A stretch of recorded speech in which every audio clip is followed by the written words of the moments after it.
যিনি পড়াইছেন তারও সম্পদ, যে পড়াইছে যে তারও আমার সম্পদ, আপনার সম্পদ। এই দেশের মানুষের যতগুলি মানুষ আছে প্রত্যেকের সম্পদের, প্রত্যেকের অধিকার রয়েছে রাষ্ট্রীয় সম্পদের উপরে। যেহেতু এদের ট্যাক্সের টাকা দিয়ে, বাংলাদেশের মানুষের ট্যাক্সের টাকা দিয়ে সরকার চলে, কারো বাপের টাকা দিয়ে নয়। জোরে বলেন না। তো আমাদের একটা, এই যে আমরা সরকারি সম্পদগুলি ধ্বংস করি কথায় কথায়, কথায় কথায়, আমি কোনো দলের কথা বলবো না, কথায় কথায় এই যে সম্পদটা আমরা নষ্ট করি, এটা 18 কোটি মানুষের দেশের সম্পদ আমরা নষ্ট করি। এর জন্য এই 18 কোটি মানুষের কাছে কিয়ামতের দিবসে জবাবদিহি দিতে হবে। কথা বলছেন না? অনেক হুজুরে এই ওয়াজ করে না, হক কথা পিতা, হক কথা পিতা। নবী বলেন দেশকে ভালোবাসো, দেশকে ভালোবাসো, দেশের মানুষকে ভালোবাসো। আমরা যদি দেশকে ভালোবাসি তাহলে দেশের কোনো রকমের জন্য ক্ষতি না হয় সেদিকে আমাদেরকে খেয়াল রাখতে হবে।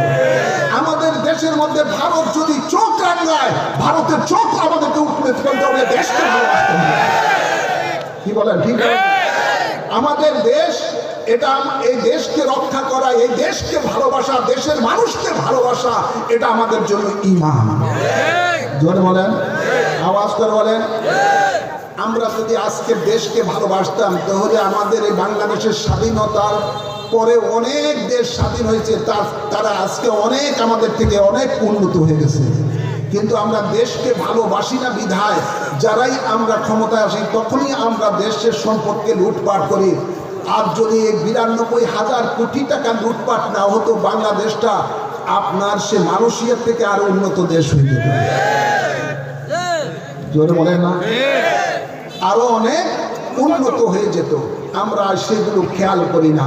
আমরা আপনারা দেখেন প্রত্যেকটা অফিসার বলেন, আগে দেখতাম যেখানে মসজিদের জন্য যদি এই 50,000 টাকা দেয়, এখানে মতো 10,000 টাকা অফিসের মধ্যে ঘুষ দিতে হবে। মসজিদে টাকা আনতে গেল আমার দরবারে এতিমখানা আছে, এতিমদের জন্য একটা বরাদ্দ আসে মাসে, বছরে 2 বার। সেখানে এতিমখানাদের জন্য এতিমের, আপনারা এখানেও দেখবেন যাদের এতিমখানা সরকারের যে সমাজ কল্যাণ থেকে আসে, সেখানে দেখবেন এই তাদের বিল উঠাইতে চাইলেও অফিসের মধ্যে আপনাকে কমাস কম এই আপনাকে বড় একটা অংশ তাকে দিয়ে আসতে হবে। আছে না নাই? এর বলেন আছে না? অথচ কোরআনে আল্লাহর হাবিব বলেন আর রাশি ওয়াল মুরতাশি কিলাহুমা ফিন্নার, ঘুষ দাতাও জাহান্নামী, ঘুষ গ্রহণকারীও জাহান্নামী। নাউজুবিল্লাহ বলেন। যতদিন পর্যন্ত কোরআন সুন্নাহর সমাজ ব্যবস্থা কায়েম না হবে ততদিন পর্যন্ত এই অন্যায় অবিচার কোরআন সুন্নাহ বিরোধী কাজে বন্ধ হবে না। এই জন্যই কাজ করতেছে বাংলাদেশ আহলে সুন্নাত ওয়াল জামাতের অঙ্গ সংগঠন ইসলামিক ফ্রন্ট বাংলাদেশ। আলহামদুলিল্লাহ বলেন, আলহামদুলিল্লাহ বলেন। এই সংগঠন কারণ নৈতিক ভিত্তিক সংগঠন নয়, এই সংগঠন একমাত্র মদিনাওয়ালার সংগঠন, মদিনাওয়ালার সংগঠন। গত নির্বাচনের আগে নির্বাচনে আমরা করছি, আমরা যতটুকু দুর্নীতির বিরুদ্ধে, সরকারের অন্যায়ের বিরুদ্ধে যতটুকু আমরা কথা বলছি, আমার মনে হয় অন্য কোনো দল এত কথা বলে না। প্রত্যেকটা মিটিংয়ের মধ্যে আমি জোরালোভাবে যেটা সরকারের দুর্নীতি আছে, বিভিন্ন আছে, এগুলোর বিরুদ্ধে কথা বলছি। মাঠে ময়দানে সর্বদা কথা বলছি। আপনাদের এখানেও আমি কথা বলছি গত বছর, এর আগে বলছি, সবসময় অন্যায় যে করবে অন্যায়ের বিরুদ্ধে অবশ্যই কথা বলবো। যেহেতু আল্লাহর হাবিব ইরশাদ করেন আফজালুল জিহাদে কালিমাতুল হক ইনদা সুলতানিন আজ্জা, জালিমদের বিরুদ্ধে হক কথা বলা হলো সবচেয়ে বড় জিহাদ। সুবহানাল্লাহ বলেন না? আরেকটি বুখারী শরীফের হাদিস, আল্লাহর হাবিব বলেন আল মুসলিমু মান সালিমাল মুসলিমুনা মিন লিসানি ওয়া ইয়াদিহি, মুসলমান সেই ব্যক্তি যার কথার দ্বারা, হাতের দ্বারা আরেকটি মুসলমান নিরাপদ থাকে। সুবহানাল্লাহ বলেন না? আওয়াজ করে বলেন সুবহানাল্লাহ। তাই আমরা যেন কখনো আমাদের কথার দ্বারা, হাতের দ্বারা কাউকে যেন কোনো কষ্ট না দেয়, কিন্তু অন্যায় যেটা আছে অন্যায়ের বিরুদ্ধে আমাদেরকে কথা বলতে হবে। যদি না বলি, আল্লাহর হাবিব বলেন আস-সাকিতু আনিল হক্কে শয়তানিন আকরাজ, যে সত্য কথা বলে না সে বোবা শয়তান। ঠিক সে কি বোবা শয়তান, জোরে বলুন। বোবা শয়তান। আমরা কি বোবা শয়তান হব? না না, আমরা কখনো বোবা শয়তান হব না। আমরা হক কথা বলবো, বলে এসেছি, এখনো বলতেছি, বলতে থাকবো ইনশাআল্লাহ। ইনশাআল্লাহ বলেন না। আমাদের সংগঠন ইসলামিক ফ্রন্ট বাংলাদেশ, এই আবু বকর দেশের জনগণের জন্য, মানুষের জন্য, ইসলামের জন্য অনেক খেদমত করে কি করে না? জোরে বলেন, করে কি করে না? এই লোকটা হলো আমাদের এই লাকসাম, এই বিশেষ করে এই লাকসাম এবং কুমিল্লা ডিস্ট্রিক্টের ইসলামিক ফ্রন্টের একজন লিডার, সভাপতি। তো এদের কাছে যখন দেশ ও সমাজের দায়িত্বে যাবে, এরা কখনো জীবন যেতে পারে, বন্দার হক নষ্ট কখনো করবে না। ইনশাআল্লাহ বলেন না।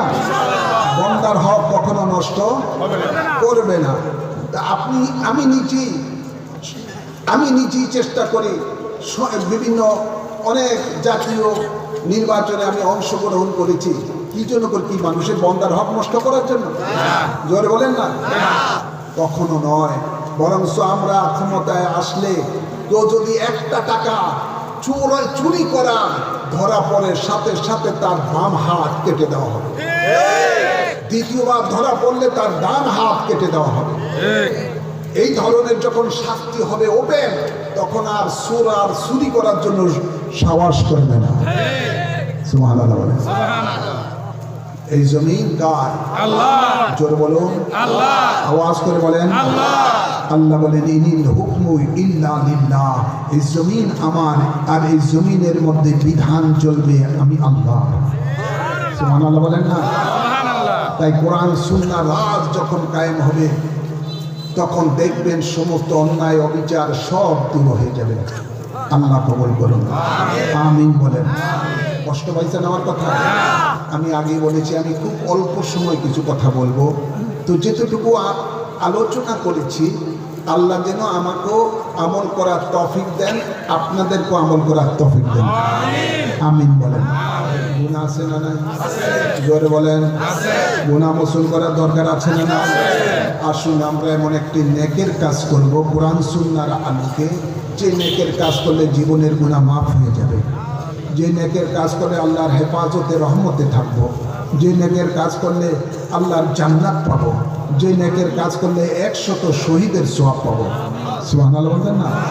সেই নেকের কাজের নামটি হলো বায়াতে রাসূল গ্রহণ করা, মুর্শিদের উসিলায় রাসূলের পাকের কাছে বায়াত গ্রহণ করা। নবী আছে না নাই? জিন্দা না মরা? কাছে না দূরে? জোর বলুন, কাছে না দূরে? কত কাছে? আল্লাহ জানিয়ে দিচ্ছেন আন-নবী ওয়া আওলা বিল মুমিনিনা মিন আনফুসিহিম, আমার নবী মুমিনের জানের চাইতে আরো বেশি নিকটে। সুবহানাল্লাহ বলেন না। সেই নবীকে হাজির ও নাজির জেনে আমরা আসুন বায়াতে রাসূল গ্রহণ করে নিজের জীবনের গুনাহ মোচন করি, আল্লাহর জান্নাত লাভ করি। বায়াতে রাসূল গ্রহণের নিয়তে প্রত্যেকে ডাইন হাত এবং উঁচু করে বাড়িয়ে দেন। আমি যা বলি আমার সাথে সাথে বলবেন। বলুন বিসমিল্লাহির রহমানির রহিম। বিসমিল্লাহির রহমানির রহিম। আমি ঈমান আনিলাম আল্লাহ ও রাসূলের উপর। আমি ঈমান আনিলাম আল্লাহ ও রাসূলের উপর। ঈমান আনিলাম কোরআন ও হাদিসের উপর। ঈমান আনিলাম কোরআন ও হাদিসের উপর। জীবনে যত পাপ করিয়াছি, জীবনে যত পাপ করিয়াছি, সমস্ত পাপ হইতে তওবা করিলাম। সমস্ত পাপ হইতে তওবা করিলাম। আমার দ্বীন ও ইসলাম তাজা করিতেছি। আমার দ্বীন ও ইসলাম তাজা করিতেছি। দ্বীনের শহীদ স্বীকার করিতেছি। দ্বীনের শহীদ লা ইলাহা ইল্লাল্লাহু মুহাম্মাদুর রাসূলুল্লাহ। মুহাম্মদ রাসূলুল্লাহ। আমি বায়াত গ্রহণ করিতেছি আমি বায়াত গ্রহণ করিতেছি আপনার ওসিলায়, আপনার ওসিলায় হযরত মুহাম্মদ মুস্তাফা হযরত মুহাম্মদ মুস্তাফা সাল্লাল্লাহু আলাইহি ওয়াসাল্লামের কাছে, সাল্লাল্লাহু আলাইহি সাল্লামের কাছে ইসলামের 5টি স্তম্ভের উপরে, ইসলামের 5টি স্তম্ভের উপর কলেমায়ে শাহাদাত, কালেমায়ে শাহাদাত, নামাজ, নামাজ, রোজা, যাকাত, হজ, আমি সাক্ষী দিতেছি আমি সাক্ষী দিতেছি আল্লাহ এক আছেন, আল্লাহ এক আছেন, আল্লাহ ছাড়া কোনো মাবুদ নাই, আল্লাহ ছাড়া কোনো মাবুদ নাই, হযরত মুহাম্মদ মুস্তাফা হযরত মুহাম্মদ মুস্তাফা সাল্লাল্লাহু আলাইহি ওয়াসাল্লাম সাল্লাল্লাহু আলাইহি ওয়াসাল্লাম আল্লাহর শেষ নবী, আল্লাহর শেষ রাসূল। শেষ রাসূল। 5 ওয়াক্ত নামাজ আদায় করিব, 5 ওয়াক্ত নামাজ আদায় আদায় করিব রমজান শরীফে রোজা রাখিব রমজান শরীফে রোজা রাখিব যাকাত ফরজ হইলে যাকাত দিব জাকাত ফরজ হইলে জাকাত দিব হজ ফরজ হইলে হজ করিব হজ ফরজ হইলে হজ করিব কোনো হারাম কাজ করিব না কোন হারাম কাজ করিব না আল্লাহ ও রাসূলের নাফরমানি করিব না আল্লাহ ওয়া রাসূলের নাফরমানি করব না আল্লাহর সাথে কাহাকেও শরীক করিব না আল্লাহর সাথে কাউকে শরীক করিব না মওত পর্যন্ত মওত পর্যন্ত বায়াতে রাসূল বায়াতে রাসূল সুন্নি আকীদা সুন্নি আকীদা ঠিক রাখিব ঠিক রাখিব আল্লাহুম্মা আমিন বুকের মধ্যে মালিশ করুন আল্লাহ আমাদের এই বায়াতকে কবুল করুন আমিন বলেন আমরা এই বায়াতের মাধ্যমে ওয়াদা করেছি 5 ওয়াক্ত নামাজ পড়বো ঠিক না বেটে মাহে রমাদানের রোজা রাখবো ঠিক ওয়াদা করেছি যাকাত ফরজ হলে যাকাত দেব হজ ফরজ হইলে হজ করব ওয়াদা করেছি আল্লাহ রসুলের নাফরমানি কাজ করব না ওয়াদা করেছি আল্লাহর সাথে কাউকে শরীক করিব না ওয়াদা করেছি সুন্নি আকীদার উপরে থাকব ইনশাআল্লাহ বলেন না ইনশাআল্লাহ বলেন না ইনশাআল্লাহ এই ওয়াদার মধ্যে যদি আপনি ঠিক রাখেন ঠিক থাকেন মৃত্যু পর্যন্ত আল্লাহ আপনাদেরকে প্রতিশ্রুতি দিচ্ছেন আজরান আজিমা দিবেন অর্থাৎ জান্নাত দিবেন আল্লাহ কবুল করুন আমিন বলেন বায়াতে রাসূল গ্রহণ করার পরে আপনাদের যেই তরিকা পছন্দ হয় সেই তরিকায় সবক আদায় করেন আল্লাহর ওলি হয়ে যান ইমামে রাব্বানী দরবার শরীফ 4 তরিকার ইজাজত প্রাপ্ত দরবার শরীফ কাদেরিয়া সিস্তিয়া নকশবন্দিয়া মুজাদ্দিদিয়া তরিকা 4 তরিকার সবক এবং ফয়েজ এই দরবার শরীফ থেকে পাওয়া যায় আলহামদুলিল্লাহ বলেন আলহামদুলিল্লাহ আমার লেখা সাবিলুন নাজাত মুক্তির পথ এই কিতাবের মধ্যে তরিকতের সমস্ত সবকগুলো দেওয়া রয়েছে কানজুল অজায় ওজিফার খনি এই কিতাবের মধ্যে কিতাব লেখা আছে সেটার মধ্যে সব ওজিফার বই ওজিফাগুলো দেওয়া রয়েছে 5 ওয়াক্ত নামাজের পরে কীভাবে কী ওজিফা করবেন কীভাবে মোরাকাবা মুশাহাদা করবেন বেলায়েতের সোগরা কোবরা কীভাবে হাসিল করবেন সব নিয়ম পদ্ধতি সেখানে দেওয়া আছে এবং সাজরা শরীফ মুনাজাত আকারে দেওয়া আছে প্রতিদিন একবার সাজরা শরীফ পড়বেন তাহলে সিলসিলার ওলিদের উসিলায় 2 জাহানের নিয়ামত পাবেন আমিন বলেন আমিন আমার আরেকটি মূল্যবান কিতাব রয়েছে আপনার বায়ানুন নাজাত ঈমান ও আকীদার উপরে এই কিতাব পড়বেন আমার মহান মুর্শিদের লেখা আরেকটি বয়ান সেটা হলো বয়ানে ইমামে রাব্বানী 420 পৃষ্ঠাওয়ালা এই কিতাবটি অত্যন্ত মূল্যবান কিতাব ঈমান ও আমলের উপরে আপনারা এই কিতাবটি সংগ্রহ করবেন এবং খুতবায়ে আবেদিয়া ইমামে রাব্বানী দরবার শরীফের থেকে লেখা 60টা খুতবা 60টা বিষয়ের উপরে বাংলা অর্থ দেওয়া আছে এইগুলো আপনারা ঘরের মধ্যে রাখবেন পড়বেন তাহলে আপনাদের ঈমান আমল মজবুত থাকবে এই ছেলের কাছে রয়েছে হাতিয়া দিয়ে আপনারা সেটা সংগ্রহ করবেন আরেকটি কথা হলো সাধারণ সবক হলো প্রতিদিন কমপক্ষে 100 বার আস্তাগফিরুল্লাহ রাব্বি মিন কুল্লি যামবি ওয়া আতুবু ইলাইহি পড়বেন কমপক্ষে 100 বার দৈনিক দুরূদ শরীফ পড়বেন বেশি পড়লে অনেক ভালো মনে মনে সদা সর্বদা আল্লাহকে স্মরণ রাখবেন মাগরিবের ফরজ সুন্নত নামাজ পড়ার পরে 2 রাকাত করে 6 রাকাত আউয়াবিন নামাজ পড়বেন প্রতি রাকাতে সূরা ফাতিহা করে 3 বার কুল ওয়াল্লাহ শরীফ পড়বেন ফজরের নামাজ পড়ার পর হতে সূর্য ওঠা পর্যন্ত লতিফায়ে কলবের দিকে খেয়াল করে লা ইলাহা ইল্লাল্লাহ লা ইলাহা ইল্লাল্লাহ জিকির করবেন সূর্য উঠলে পুরা কলমা 3 বার পড়বেন লা ইলাহা ইল্লাল্লাহ